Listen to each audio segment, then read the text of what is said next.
नमस्कार साथियों, आज हम देखने वाले मध्यकालीन भारत का इतिहास, जिसमें टॉपिक हमारा था दिल्ली सल्तनत। और दिल्ली सल्तनत को हमने देखा था रजिया सुल्तान, और रजिया सुल्तान के बाद देखेंगे हम लोग बहराम शाह के बारे में। तो देखिए आपका है क्या कि मैनुद्दीन, देखिए यहाँ पर आपका है क्या मैनुद्दीन बहराम शाह।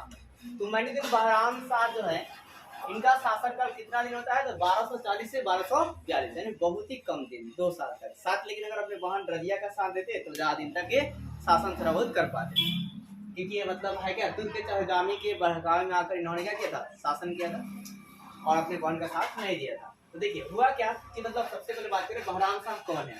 तो बहराम शाह रजिया के भाई हैं, रजिया जी भाई हैं और इसके बेटे हैं। और फिर आपका है क्या कि अपने बहन का साथ नहीं देते हैं, उसके बाद तुर्क के चहलगामी का साथ देते हैं, सरदारों का साथ देते हैं, और इन्हीं सरदारों की बदौलत क्या थे? गद्दी पर बैठते हैं। तो आपको है क्या कि पूछ लिया जाएगा कि बहराम शाह को गद्दी पर किसने बैठाया? तो इसी का तुर्क के चहलगामी ने इसको गद्दी पर बैठाया। कब बैठाया भाई साहब? रजिया की मृत्यु के बाद, यानी कि 1240 में। तो है क्या कि बहराम शाह को गद्दी पर किसने बैठाया? तुर्क के चहलगामी ने। किसकी मृत्यु के बाद बैठाया गया? रजिया सुल्तान की मृत्यु के बाद बैठाया गया। अब बात करते हैं कि बहराम शाह के शासन काल में कितनी महत्वपूर्ण घटनाएं घटी थी। तो 2 महत्वपूर्ण घटनाएं घटा था, मतलब सबसे ज्यादा महत्वपूर्ण जो घटना था वो 2 था। पहला था नायब ए ममलिकात, नायब ए क्या जी? ममलिकात। और दूसरा क्या था? मंगोलों का आक्रमण। तो सबसे पहले हम बात करेंगे नायब ए ममलिकात, ये क्या था। तो सबसे पहले बात करते हैं कि नायब ए ममलिकात जो है यह एक पद था। क्या था जी? पद। और इस पद को किसने बनाया था? तो तुर्क के चहलगामी बनाया था। किसने बनाया जी? तुर्क के चहलगामी। इस पद को इसलिए बनाया गया था कि आपका है क्या तुर्क के चहलगामी यानी कि जो 40 लोग हैं उनके पे जो बैठने वाला होगा, इस पद पे जो बैठने वाला होगा वो भी बहुत ज्यादा पावरफुल होगा, और राजा की तरह भी वो भी अपने आप को प्रस्तुत करने का जो है प्रस्तुत करेगा। इसलिए इस पद को बनाया गया था। मतलब आपके यहाँ पर है क्या सुल्तान की सभी शक्तियां जो है इस पद के पास होती है। मतलब वो हर चीज मतलब जो आपका ये पद वाले जो बोलेंगे सुल्तान को, वही सुल्तान को करना पड़ेगा। मतलब सेम टू सेम सुल्तान की जैसे पावर इस पद के पास भी रहेगी। तो नायब ए ममलिकात पद जो था इसको आपका है क्या कि तुर्क के चहलगामियों ने बनाया था। और इस पद में क्या था कि सुल्तान की सभी पावर जो है क्या था? सभी पावर इस पद को दिया गया था, मतलब नायब ए ममलिकात को दिया गया था। लेकिन आपका है क्या, देखिए इस पद पर जो है पहली बार कौन बैठा? मलिक इख्तियार एतक बैठे या एतगिन बैठे थे। कौन जी? मलिक इख्तियारुद्दीन एतक बैठे। तो देखिए इस पद को मतलब इसलिए बनाया था, मतलब अमीरों ने बनाया था या बोल सकते तुर्क के चहलगामियों ने बनाया था। और इसलिए बनाया था कि हम लोग अपने सत्ता को क्या बैठे अपने मतलब इनडायरेक्टली जो है ना, मतलब राजा कोई और रहेगा लेकिन इनडायरेक्टली शासन हम ही लोग चलाएंगे। क्या करेंगे? हम ही लोग चलाएंगे। तो लेकिन यहाँ पर बहराम शाह जो ना पूरा पासा को पलट देते हैं। वो क्या करते हैं कि जो भी इस पद पर बैठने की आता है उसको क्या करते हैं? मरवा देते हैं, उसको क्या करते हैं? हत्या कराते हैं। मतलब जब भी उनको लगने लगता है कि ये मेरी बराबरी करने लग रहा है, मतलब सुल्तान के जैसा अपने आप को प्रस्तुत कर रहा है, तो ऐसे कंडीशन में उसको मतलब किसी न किसी डायरेक्टली या चाहे इनडायरेक्टली उसकी हत्या करवा देते हैं। तो जिस तुर्क के चहलगामी ने जो डर सुल्तान के लिए बनाया था, मतलब तो क्या बनाया था? नायब ए ममलिकात पद को सुल्तान को डराने के लिए बनाया था, वही पद क्या किया? उल्टा क्या किया? तुर्कान ने चहलगामी पद पर जो बैठने वाले थे उनको पूरा भयभीत कर दिया कि जो बैठता था मारा जा रहा था पूरा, मतलब कि बैठ भी ले रहा था। तो यहाँ पर देखिए इस पद पर पहली बार कौन बैठे? तो मलिक इख्तियारुद्दीन एतगिन बैठते हैं। और बैठने के बाद है क्या साहब, मतलब इसमें रूल चला, इस पद पर जो भी बैठने वाले थे उनकी क्या थी? हत्या। कौन करवाते थे? बहराम शाह। कौन जी? बहराम शाह। फिर परंतु कालांतर में इस पद को आपका है क्या, यहाँ पे एक और बात करते हैं, जो पद इस बहराम शाह को अमीरों ने बनाया था वही पद अमीरों ने क्या कर दिया जी? अमीरों को दहला दिया। मतलब जो पद बहराम शाह को अमीरों ने बनाया था और उसे डराने के लिए बनाया था, इसलिए जी बहराम शाह को डराने के लिए बनाया था, ठीक है, मतलब राजा को डराने के लिए बनाया था, वही पद अमीरों को क्या कर दिया? आप क्या दहला दिया, मतलब पूरा भयभीत कर दिया। मतलब इसे आप शॉर्ट में समझ सकते हैं कि नायब ए ममलिकात तुर्कान ने इसलिए पद बनाया ताकि हम अपने शक्तिशाली ज्यादा हो जाए और हम सुल्तान की बराबरी करें और पूरा राजपाट हमारे कंट्रोल में हो और राजा को हम लोग मतलब जब चाहे तब हटा सके। लेकिन यहाँ पर मतलब पासा उल्टा पलट गया, राजा ने मतलब चाल चल दी, मतलब यहाँ पर बोल सकते कूटनीति का इस्तेमाल किया और जो भी इस पद पर बैठने आता था उस राजा उसको मरवा देता था, वही डर उनके अंदर पैदा कर दिया। परंतु कालांतर में इस पद के आपका है क्या कि माध्यम से इख्तियारुद्दीन एतगिन जो है इतनी पावर आपका है कि इतनी पावर को हासिल कर लिया और उसके बाद तो उसने क्या किया, स्वयं को सुल्तान की तरफ प्रस्तुत करने लगा। जो पहला बैठा, मतलब कहानी अब यहाँ समझो। पहला कौन था जी? इख्तियारुद्दीन एतगिन, ठीक है, आप पूरा नाम बोल सकते हैं मलिक इख्तियारुद्दीन का जी, एतगिन चाहे एतक। ये अपने पावर को इतना ज्यादा प्राप्त किया तो स्वयं को सुल्तान कहने लगा, मतलब उस तरह प्रस्तुत करने लगा। तब देखा कि बहराम साहब देखा कि अब इसने सुल्तान तरफ प्रस्तुत कर रहा है, तो बहराम साहब ने क्या कर दी? इसकी हत्या करवा दी। क्या कर दी? हत्या। फिर दूसरी बात, जो इसको दूसरे पद, जो दूसरा आदमी आता है इस पद पर बैठने के लिए, उसका नाम क्या था? है बंदरुद्दीन क्या जी? शंकर रूमी खान। क्या था? बंदरुद्दीन शंकर रूमी खान। आप पद वाला याद रखेंगे, पहले कौन बैठा था? इख्तियारुद्दीन। कौन जी? इख्तियारुद्दीन एतगिन। और दूसरा बात कौन बैठेगा? बंदरुद्दीन शंकर रूमी खान। दोनों को कौन हत्या करवाएगा? बहराम साहब, ठीक है। पूरा हलचल मच जाएगा इस पद पर बैठने को।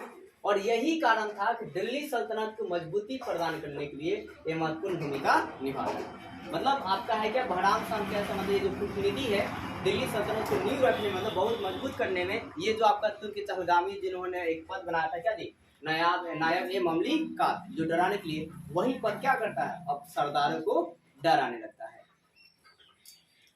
फिर इसके बाद आपका है कि दूसरा जो मुख्य कारण क्या था आपका? मंगोलों का आक्रमण। मंगोल का आक्रमण देखिए इल्तुतमिश के समय हो चुका था। जैसे एक मंगोल थे, मैंने आपको बताया था, चंगेज खान।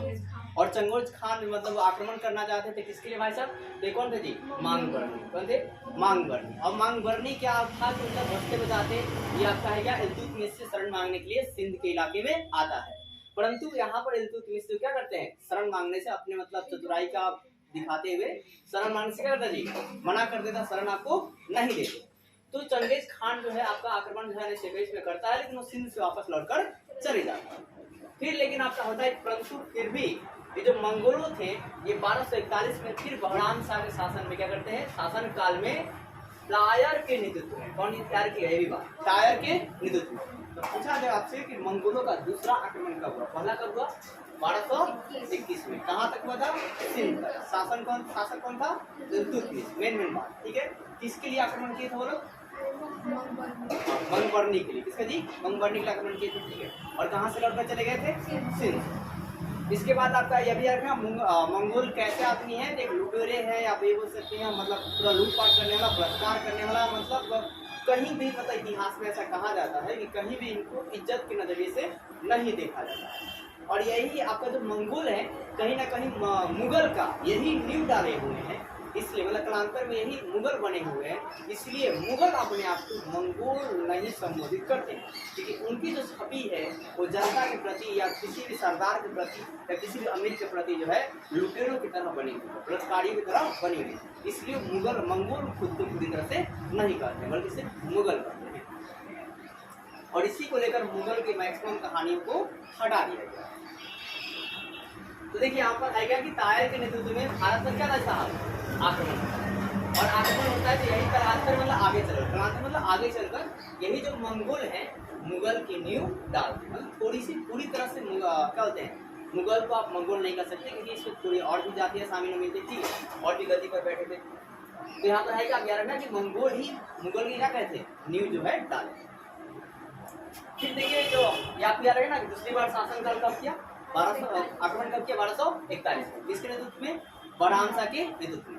और सॉरी बहराम शाह के शासनकाल में। और किसके नेतृत्व में? तायर के नेतृत्व में हुआ। और यहाँ पर भी भाई साहब भाई क्या कि उन्होंने देखिए अब यहाँ पर बहराम शाह ने क्या किया? अपना सेना को भेजा। कहाँ? उनके सेना से लड़ने। लेकिन इनकी सेना जो है मोटी हार खा गई, मतलब हार गए, पराजित हुए और पराजित होकर वापस लौट गए। अब देखिए वहाँ पर हुआ क्या कि बहराम शाह ने यहाँ पे भूल कर दिया। भूल क्या कर दिया था? हालांकि इसको हरा देना चाहता था बहराम शाह, तो भूल ये हुआ कि सेनापति जो था वाजिर क्या जी? मोहम्मद दिन। वाजिर कौन थे? मोहम्मद दिन। मतलब इसका एक सेनापति का बहराम शाह क्या था? वाजिर मोहम्मद दिन। ये पहले ही चाहता है कि रजिया जब मरेगी तो गद्दी पर मैं बैठूंगा। लेकिन आपका है कि जनता जो थी वो ऑलरेडी इल्तुतमिश और इल्तुतमिश को फैमिली को ज्यादा चाहती थी। तो ऐसे में अगर ये गद्दी पर बैठते हैं तो यहाँ पर सवाल जनता करने लगेगी, अनेकों सवाल करेगी कि मतलब गद्दी पर बैठाने मतलब उसको जनता क्या करेगी? शासक स्वीकार नहीं करेगी, और शासक मतलब जनता जो है पूरी तरह विद्रोह करना चालू कर देगी, तो फिर एक ना एक दिन मरना ही पड़ेगा। इसलिए बोला कि शासक कोई और, गद्दी पर कोई और बैठेगा, लेकिन शरीर मतलब क्या बोलते हैं? राज नहीं करेगा, मतलब इनडायरेक्टली अप्रत्यक्ष रूप से। जैसे आप देखिए कि हमारे भारत में दो संसद होते हैं, एक राष्ट्रपति होते हैं, एक प्रधानमंत्री होते हैं। और संवैधानिक रूप से जो शासन चलाते हैं वो राष्ट्रपति होते हैं, मतलब राष्ट्रपति इतना पावर किसी के पास नहीं, मतलब पूरे आपके इस भारत में।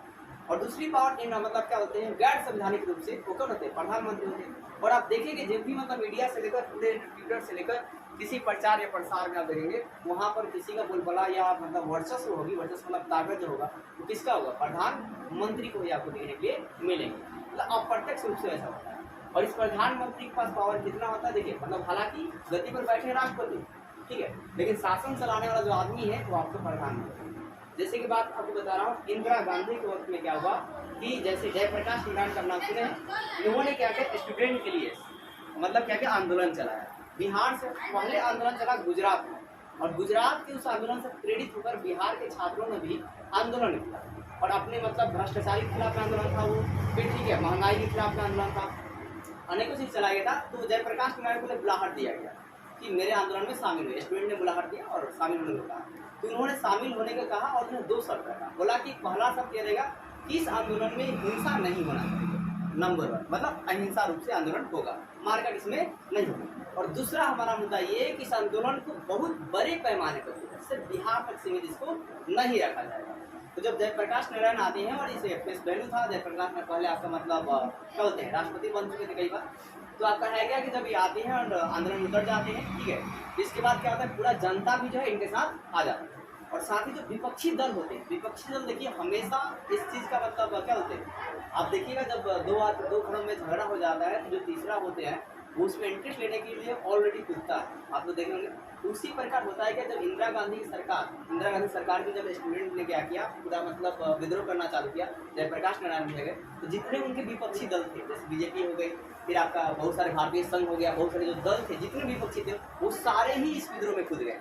और इस तरह विद्रोह बहुत बड़ा हो गया और ये जो आंदोलन है दिल्ली तक पहुंच गया, और दिल्ली के संसद में पूरा मार्च हुआ, मतलब पूरा आंदोलन हुआ और पूरी तरह से हंगामा हुआ। और हंगामा होने के बाद जो इलाहाबाद में एक हाई कोर्ट था उसने ये हस्ताक्षर कर दिया, उसने मतलब अनाउंसमेंट कर दिया कि जो इंदिरा गांधी की सरकार बनी है वो अपने सरकारी कर्मचारी को सहायता से, मदद के सहायता से वो सरकार बनी है और उसे असंवैधानिक सरकार को घोषित कर दिया गया। अब ऐसी ये बात जैसे वो हाई कोर्ट अनाउंस करता है इलाहाबाद की सरकार वो कोई, ठीक है, अनाउंस करने के बाद क्या होता है कि जो इंदिरा गांधी अपना दिमाग लगाती है, इंदिरा गांधी क्या करती है, ये प्रधानमंत्री ये पूरा का पूरा अपना पावर राष्ट्रपति को सौंपती है और राष्ट्रपति रातों रात इमरजेंसी लगा देता है, आपातकाल लगा देता है।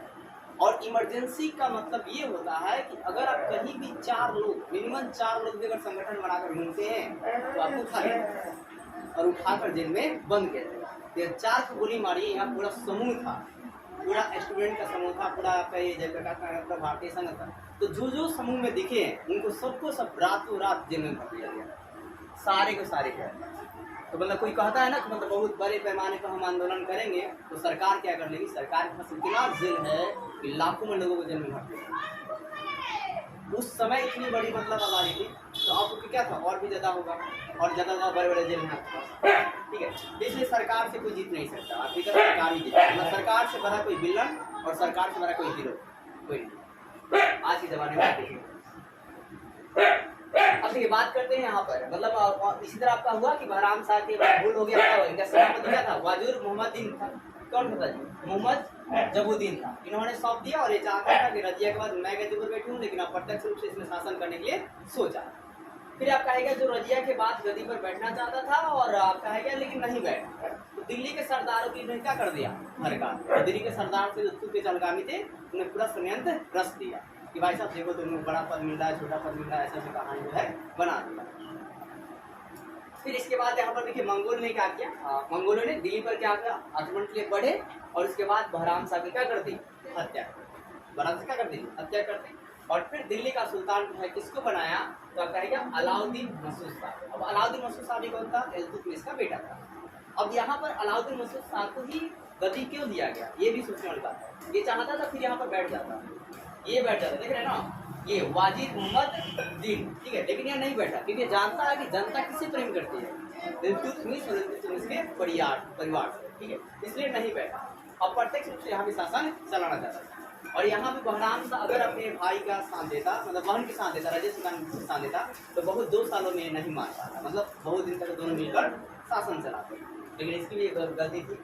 फिर इसके बाद आप यहाँ पे याद रखेंगे कि मंगोल क्या पता चाहते थे, मंगोल अपने साम्राज्य का विस्तार करना चाहते थे, सिर्फ लूटपाट करना चाहते थे। यही मतलब खुला खुला बता रहा है कि अलाउद्दीन मसूद शाह गद्दी पर बैठा दिया, मतलब वो राज करने के लिए नहीं आते हैं, मंगोल जो है राज करने के लिए नहीं आते, बल्कि वो सिर्फ लुटेरे हैं और लूटपाट करने के लिए ही आते हैं। ये भी बातें यहाँ से आपको निकल जाएगी। इसका प्रमुख कारण क्या था मंगोलों का, तो सिर्फ भाई साहब लूटपाट करना, क्योंकि अगर उनको गद्दी पर बैठना होता तो बैठ जाते, बाढ़ ही दे देते। अब इसको रोकने वाला कौन था, नहीं रोकने वाला। लेकिन आहिस्ता आहिस्ता कालांतर में जाकर यही मंगोल जो आगमन कर आपकी जो है भारत दिल्ली सल्तनत पर क्या करेंगे, आपका मुगल साम्राज्य करने को रखेंगे।